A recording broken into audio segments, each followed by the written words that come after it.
우리는 쉼에 대한 이야기를 참 많이 듣습니다. 오늘 그 쉼에 대해서 여러분들이랑 이야기 나눠보려고 하는데, 누군가는 쉼의 이유와 목적을 이렇게 이야기해요. 더 잘 일하기 위해서 필요한 시간. 그러니까 그 사람에게는 쉼은 일하기 위해서 존재해야 되는 도구의 개념이겠죠. 또 다른 누군가에게는 쉼이라는 게 그냥 좋은 거, 나는 그냥 쉬는 게 좋아, 그렇게 말하는 이유는 어쩌면 그 사람이 지금 지쳐있기 때문일 수도 있겠죠. 여전히 우리 사회는 일에는 관대하지만 쉼에는 인색합니다. 여러분, 제가 여러분들한테 저 오늘 푹 쉬다 왔어요 라는 이야기와 저 오늘도 열심히 일하다가 여기 왔어요, 여러분은 어떤 목사를 원하세요? 이게 우리 사회인 거죠. 일에는 관대하지만 쉼에는 나 자신에게도 타인에게도 너그럽지 못한 그런 우리 사회를 살고 있습니다. 그러다 보니까 그냥 쉬고 싶다고 말하면 눈치가 보이죠. 여러분은 어떠세요? 일하느라 바쁘다라는 말은 하기 쉽지만 내가 좀 쉬고 싶어 라는 말하는 거, 여러분들은 그런 말 잘 하시는 편이십니까? 또 다른 누군가는 인간은 유한하기 때문에 쉼이 필요하다, 그러니까 인간이기 때문에 당연히 쉬어야 된다라고 말하는 분들도 계십니다. 그런데 기독교는 쉼에 대해서 조금 다른 이야기를 하는데, 쉼은 인간에게 주신 하나님의 선물이다 라고 말하는 것이 기독교가 여러분들에게 말씀하고 있는 쉼이라는 개념입니다.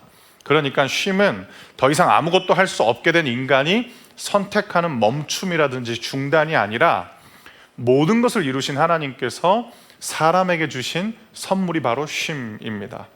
창세기라는 성경의 첫 시작 부분이 있는데, 하나님은 인간이 살아갈 세상을 만드신 후에 사람과 함께 쉬셨습니다. 더 흥미로운 점은 순서상 일보다 쉼이 먼저였다라는 겁니다. 아니, 아무것도 한 게 없는데 먼저 쉬게 하셨어요. 왜 그랬을까? 왜냐하면 사람이 지쳐있기 때문에 쉼을 주신 것이 아니라, 쉼은 처음부터 하나님의 선물이라는 것을 강조하기 위한 장면이라고 할 수 있겠습니다. 그러면 하나님은 사람에게 왜 쉼을 선물로 주셨을까?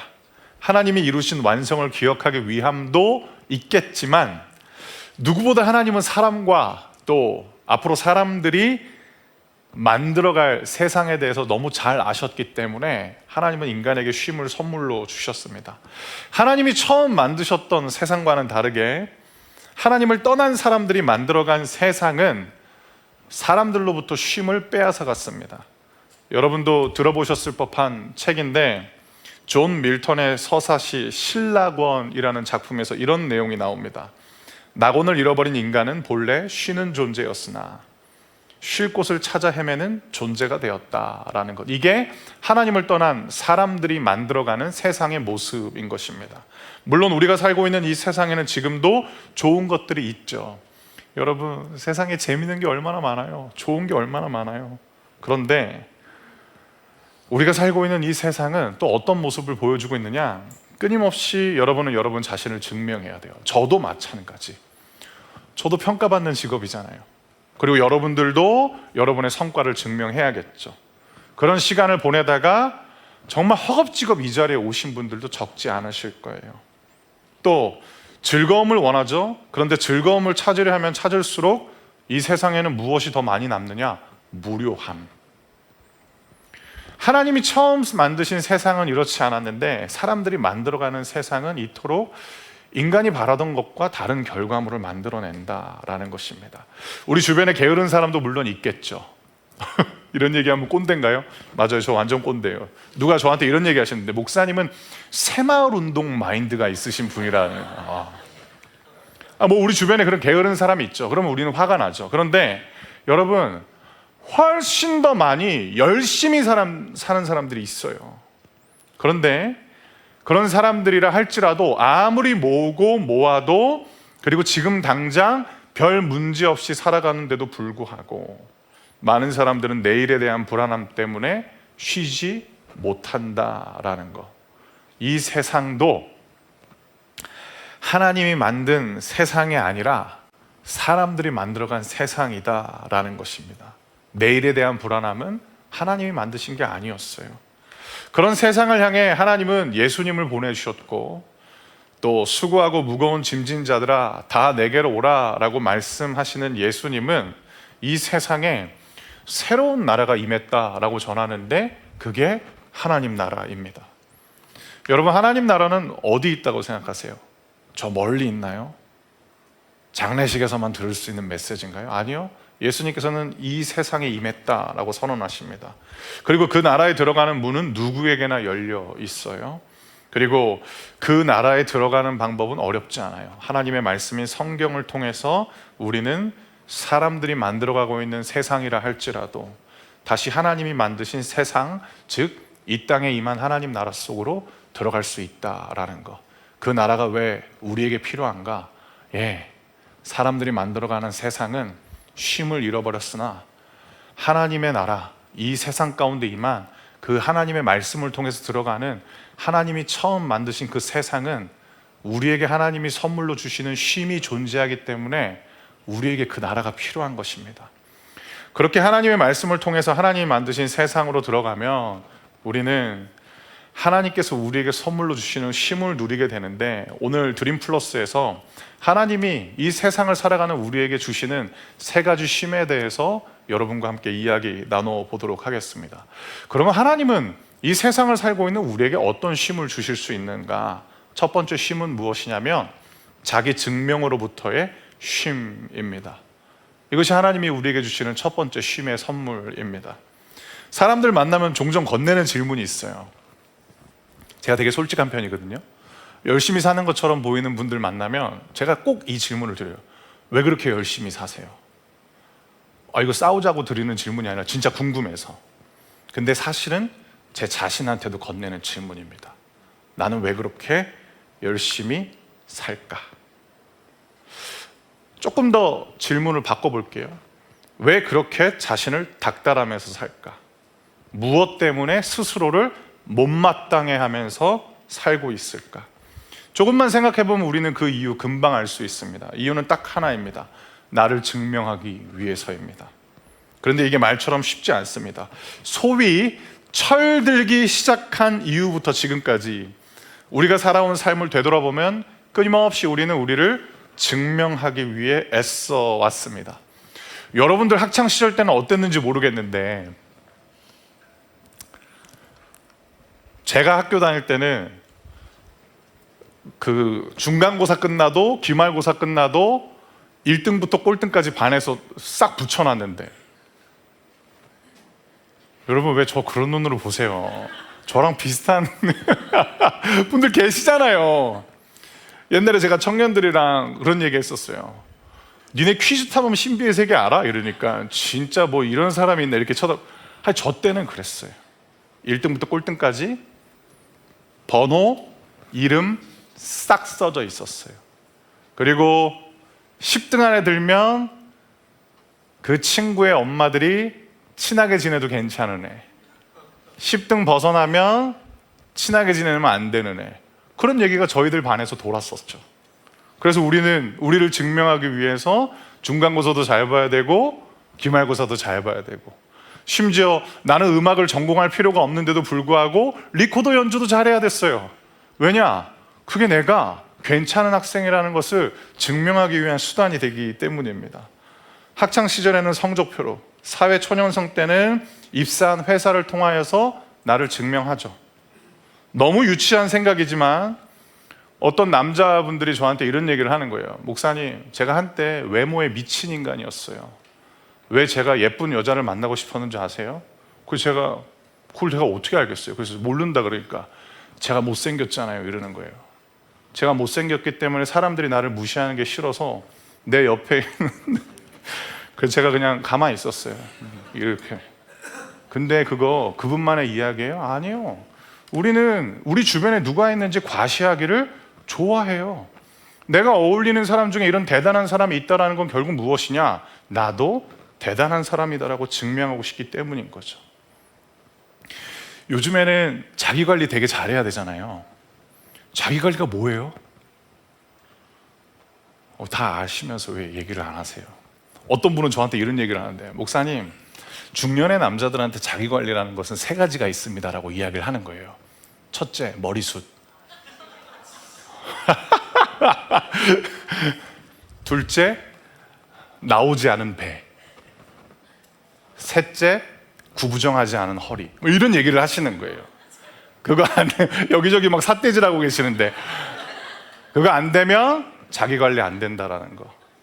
저희 아버지가 지금 부산에 계시는데 제가 살 조금만 찌면은 아버지 바로 저한테 살 빼라고 하시고, 제가 조금 슬림해 보이면 와, 너 요즘에 관리 잘하는데. 저만 그런 거 아니잖아요. 여러분들도 그러잖아요. 자기 관리 못하면 게으른 사람, 그렇게 낙인 찍혀 버리는 거죠. 이제는 살도 함부로 찌면 안 되는 세상을 우리는 사는 거죠. 여러분, 심지어 외모도 나를 증명하는 수단이 돼버린 것입니다. 결국 이런 이야기를 우리는 사람들한테 하고 싶은 거예요. 저 괜찮은 사람이에요. 저도 당신과 어울릴 수 있겠죠? 라는 이야기를 하는 거죠. 근데 삐뚤어진 사람은 자기를 무엇으로 증명하느냐? 이런 겁니다. 내가 너보다 나아. 나는 너랑 달라. 결은 달라 보이지만 전하고자 하는 메시지는 결국 하나입니다. 내가 좋은 사람이라는 걸 증명하고 싶어 한다라는 것입니다. 젊은이들은 가능성을 증명해야 되는 것이고, 기성세대들은 이만하면 성공한 인생이라는 것을 증명해야 되는 압박 속에서 우리는 살고 있습니다. 이런 세상에 예수님이 오셨습니다. 그리고 예수님도 동일하게 우리가 받는 압박을 받으셨습니다. 예수님은 어떤 압박을 받으셨느냐? 너 진짜 하나님의 아들이야? 너 네가 말한 대로 하나님의 아들이 맞아? 그게 예수님이 늘 받았던 압박이었고, 그리고 결국 예수님은 무엇 때문에 십자가에 못 박혀 죽었는가? 너 같은 인간이 하나님의 아들 일이 없어 라는 사람들의 평가와 함께 십자가에 못 박혀 죽으셨죠. 이것이 하나님을 떠난 사람들이 만들어낸 세상이자 지금도 만들고 있는 세상입니다. 사람이기 때문에 소중하고 또 존재하기 때문에 특별하다라는 말, 여러분 들으시면 어떤 생각이 드세요? 감동이 되세요? 근데 적지 않은 분들은 오글거린다라고 이야기를 해요. 그리고 듣기에는 좋지만 그런 소리야말로 사람들을 나약하게 만드는 거짓말이다라고 이야기를 합니다. 그런데 여러분 그거 아세요? 하나님은 예수님에게도 증명을 강요하지 않으셨고, 사람을 만드셨을 때도 증명을 요구하지 않으셨어요.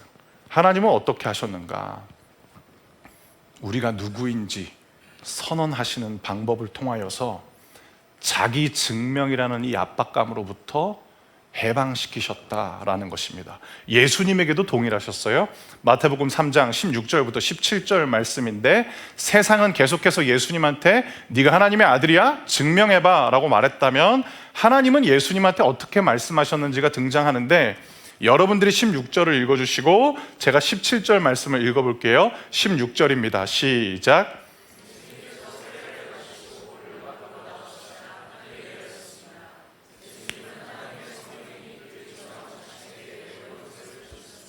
그때 하늘로부터 이는 내 사랑하는 아들이며 내가 기뻐하는 아들이다 라는 소리가 들려왔습니다. 아멘. 아무 기적도 행하지 않으셨어요. 아직 그 어떤 메시지도 전하지 않으셨어요. 그리고 이때는 대중들로부터 환호도 받지 못한 상태였어요. 그런데 하나님은 예수님에 대해서 증명하라 라고 말씀하지 않으시고 선언해 버리시는 거죠. 너는 내 아들이고 내가 기뻐하는 존재야. 사람들을 향해서도 하나님은 동일하게 말씀하셨어요. 창세기 1장 26절부터 27절 말씀인데, 제가 26절을 읽고 여러분들이 27절 말씀을 읽어주세요. 26절 읽겠습니다. 하나님께서 말씀하셨습니다. 우리가 우리의 모습과 형상대로 사람을 만들자. 그래서 바다의 물고기와 공중의 새와 온갖 가축과 들짐승과 땅 위에 기어다니는 모든 생물을 다스리게 하자. 27절. 그래서 하나님께서 하나님의 형상대로 사람을 창조하시되 남자와 여자를 만드셨습니다. 아멘.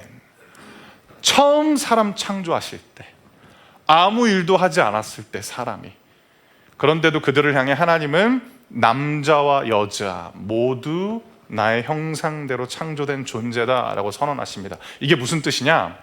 존재하는 모든 사람들을 향하여서 너희는 나처럼 영광스러운 존재다라고 선언하신 것입니다. 이분이 우리를 만드시고 우리가 살아갈 세상을 처음 만드신 하나님이신 것입니다. 그러면 여러분 하나님 믿어보라 라는 이야기 들어보신 적이 있죠. 그리고 나는 하나님을 믿습니다 라는 고백을 하는 분들도 여기 같이 계시잖아요. 하나님을 믿는다라는 것은 무엇일까? 하나님을 믿는다라는 것은 내가 나를 증명하는 삶을 멈추는 것이고, 하나님이 나를 증명해 주시는 삶을 시작하는 것이 하나님을 믿는 것입니다. 이 새로운 삶이 주는 쉼이 바로 자기 증명으로부터의 쉼이라는 것입니다. 지금껏 여러분이 여러분 스스로를 증명하기 위해 살아오셨다면 이제부터 그 일을 하나님께 맡겨보시길 바랍니다. 하나님을 믿는다는 것은 무엇이냐? 이제부터 여러분들의 인생을 하나님이 증명하기 시작할 것이다 라는 것입니다. 두 번째, 하나님이 우리에게 주시는 두 번째 쉼은 무엇이냐면 무료함으로부터의 쉼입니다. 블레즈 파스칼이라는 수학자이자 또 철학자가 있는데, 그 사람이 인간은 생각하는 갈대라는 아주 유명한 말을 남겼죠. 그런데 그 동일한 말을 남겼던 책에서, 즉 팡세라는 책에서 인간의 상태에 대해서 다음과 같이 파스칼이 진단하는데, 인간은 자기 상태를 직면하지 않기 위해 끊임없이 오락을 찾는다라는 것입니다. 가끔 식당을 가보면 좁은 테이블이 있는 식당 있잖아요. 그러면 내가 원하지 않는데 옆 테이블의 이야기가 다 들릴 때가 있잖아요. 제가 무슨 이야기를 들으면서 밥을 먹었냐면, 참고로 저 옆 사람 말 듣는 거 막 굉장히 즐겨하는 스타일은 아니에요. 그래서 이렇게 밥을 이렇게 먹는데 처음부터 끝까지 누구를 엄청 욕하는 거예요. 근데 결론이 뭐였냐면 그 테이블에 굉장히 충격적인 진리와 같은 메시지를 들었어요. 야, 우리나 잘하자. 그러면서 이제 결론을 내리시는 거예요. 그렇게 실컷 누구를 욕한 다음에 야, 우리나 잘하자. 그리고 거기에 한 명이 엄청난 현자가 있었어요. 무슨 얘기를 하냐면, 우리가 그렇게 신나게 A라는 사람을 씹은 이유는 우리 앞에 있는 문제를 외면하고 싶어서인 거야. 그래서 내가 저 사람을 드풀에 초대해야 되나라고 생각할 정도로.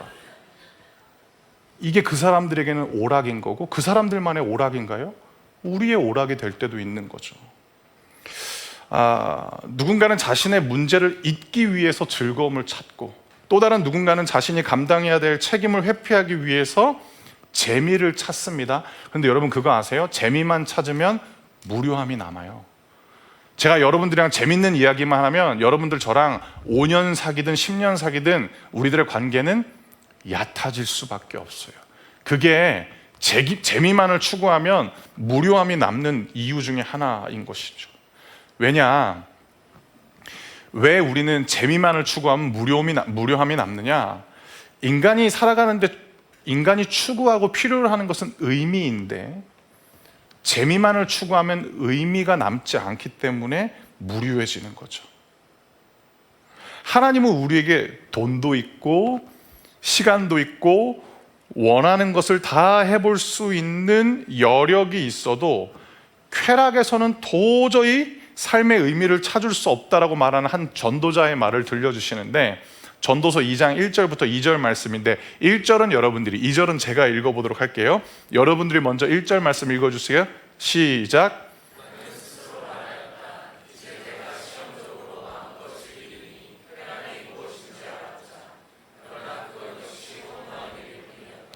내가 웃음을 생각해 보니 그것도 미친 짓이었다. 즐기는 것에서 무슨 보람을 얻을 수 있겠는가? 라는 이 말씀.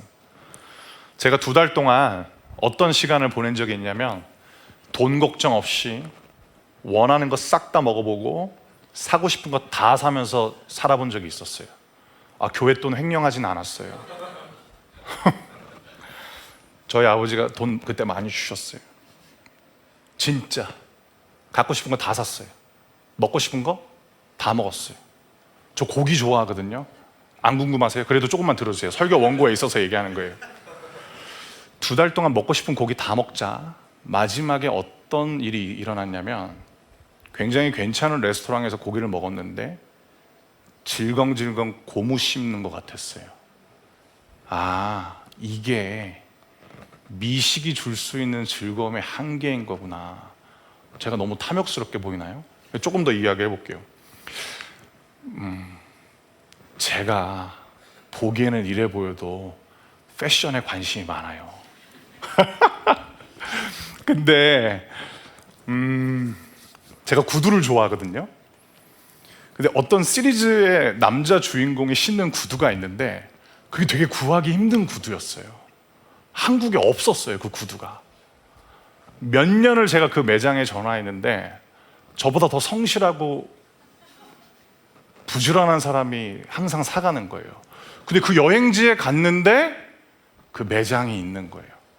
제가 바로 구글 맵을 켜서 그 매장에 전화했고 제 사이즈를 이야기하니까 딱 한 켤레 남았다라는 거예요. 그래서 제가 얘기를 했어요. 너 진짜 한 켤레 남았냐? 왜냐면 그게 되게 상투적인 멘트일 수 있잖아요. 진짜 한 켤레 남았고 네 사이즈가 되게 인기가 많기 때문에 우리가 보장해 줄 수 없다. 그래서 제가 얘기했어요. 내가 반드시 사겠다. 기다려라. 이런 다음에 제가 가서 바로 이제 샀죠. 뛸 듯이 기뻐하는 제 모습을 아내는 굉장히 당황스럽게 이제 쳐다봤죠. 근데 그거 아세요, 여러분? 그 구두가 주는 즐거움 2달도 못 갔어요. 그리고 그게 부츠 형태여가지고 여름에 신을 수가 없어요. 너무 더운 거예요. 그 남자 주인공은 탐험가였기 때문에 그 부츠를 신었지만 저는 탐험을 하지 않잖아요. 그게 그런 거예요. 또 하나, 여러분 드라마 좋아하세요? 저 드라마 별로 안 좋아하는데 하나 꽂히면 미친 듯이 팝니다. 진짜로. 저 약간 오타쿠 기질이 있거든요. 뭐 하나 시리즈 꽂히면 완전 그거 기다려요. 근데 얼마 전에 제가 2년 동안이나 기다렸던 한 드라마 시리즈가 개봉했어요. 시즌2가 열렸어요. 공개일이 되었을 때 설레면서 1화를 켰어요. 아, 대박이더만. 시즌1보다 시즌2가 낫기가 쉽지 않은데 난리 났어요. 너무너무 좋은 거예요. 근데 2화부터 제가 무슨 짓을 하고 있느냐, 1.25, 1.5로 돌려보면서 자꾸 결말만 확인하려고 하는 거예요. 그리고 이 대사를 저도 모르게 하는 거죠. 아, 끝났네. 다음 시즌은 또 언제 나오나. 그리고 저 이런 경험도 해봤어요. 목사님, 거기는 꼭 가보셔야 돼요. 거기는 진짜 꼭 가보셔야 돼요. 수많은 사람들이 거긴 버킷리스트라고 이야기를 하는데요. 가봤죠? 거기서 사진 몇 장 찍고 음료수 한 잔 먹으면 무슨 생각이 드냐? 그래도 집이 최고다. 점점점 사라져가는 감동에 무료하다라는 생각을 합니다. 저만의 얘기 아니죠. 우리 모두의 이야기인 거죠. 왜 그럴까? 무료함이라는 감정은 심심함과 지루함이 뒤엉켜 있는 감정이거든요. 그걸 기대하는 사람이 어디 있겠습니까? 그런데 이 무료함이 발생하는 이유는 무엇이냐면 기독교가 이렇게 이야기해요. 하나님이 여러분을 만드실 때 여러분의 내면에 여러 공간이 있는데 어떤 공간은 사람으로만 채울 수 있어요. 하나님이 그렇게 만들었어요. 또 어떤 공간은 여러분들이 하시는 일의 보람을 통해서 채워지는 공간이 있어요. 그런데 어떤 공간은 하나님밖에 못 채웁니다. 그 공간이 있어요. 그거는 하나님밖에 채울 수가 없어요. 그런데 그 공간을 우리가 자꾸만 다른 것으로 채우기 시작하면 우리는 어떤 마음이 찾아오느냐? 왜 이렇게 허무하지? 분명히 조금 전까지 나는 즐거웠는데 왜 이렇게 재미가 없지? 그럴 때는 어떻게 해야 되느냐? 그 무료함을 채울 수 있는 단 하나의 방법으로 여러분은 해결책을 찾으셔야 되는데 하나님 만나는 것 말고는 다른 방법은 없습니다. 하나님을 만나면 어떤 일이 일어나냐? 사람 만날 때랑 비슷한 일들이 일어나요. 처음에는 낯설고 어색해요. 오해도 생기고 착각도 합니다. 그래서 신앙생활을 막 시작한 분들은 고백보다는 질문이 훨씬 많죠. 그분이 나빠서가 아니라 원래 그래요. 여러분도 사람 처음 만날 때 그 사람에 대한 인상 깊은 어떠함보다는 그 사람에 대한 질문이 더 많잖아요. 하나님과의 만남도 비슷해요. 그리고 심지어는 이게 맞나 싶기도 할 때가 있습니다. 그러다 친밀해지면 점점 더 하나님이 나에게 더 자주 찾아오시는 것을 깨닫게 되죠. 하나님하고 친밀하기 전에는 기도에 대해서 어떤 생각이 드느냐? 이런 것까지도 기도해? 라는 생각이 들었는데, 하나님이랑 친해지면 기도에 대해서 어떤 생각으로 바뀌게 되느냐? 나도 모르게 별걸 다 기도하네로 바뀌게 되는 거죠. 근데 여기서 끝나지 않아요. 사람과 사람 사이에 사랑에 빠지는 것처럼 하나님과 깊이 사랑에 빠지다 보면 우리도 이 사람들과 동일한 고백을 하게 되는데, 그 고백이 무엇이냐? 시편 4편 7절부터 8절 말씀인데요, 시편 4편 7절부터 8절 말씀도 저와 여러분들이 한 절씩 읽어볼게요. 먼저 여러분들이 7절 말씀을 읽어주시겠어요? 시작.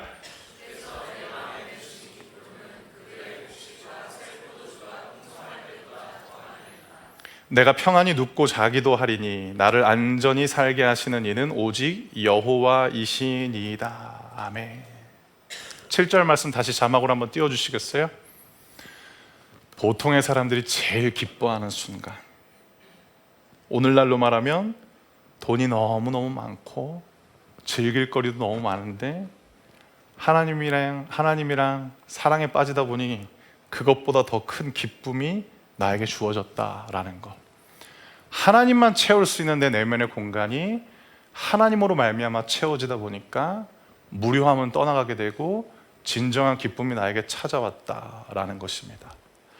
여러분, 우리 드림 플러스 예배는 요즘 찬양을 많이 불러요. 근데 옛날 찬양이라고 하면 찬송가 좋아하는 분들한테는 좀 신뢰가 되는데, 찬송가 가사 중에 이런 내용이 있어요. 제가 노래를 잘은 못하는데 그래도 한번 불러볼게요. 듣기 싫으면 귀 막으셔도 돼요.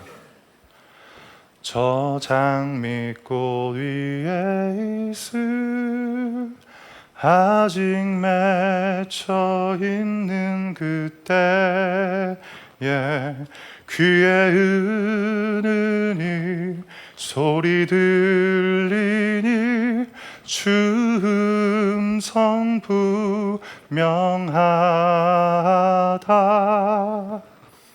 주님 나와 동행을 하면서 나를 친구 삼으셨네.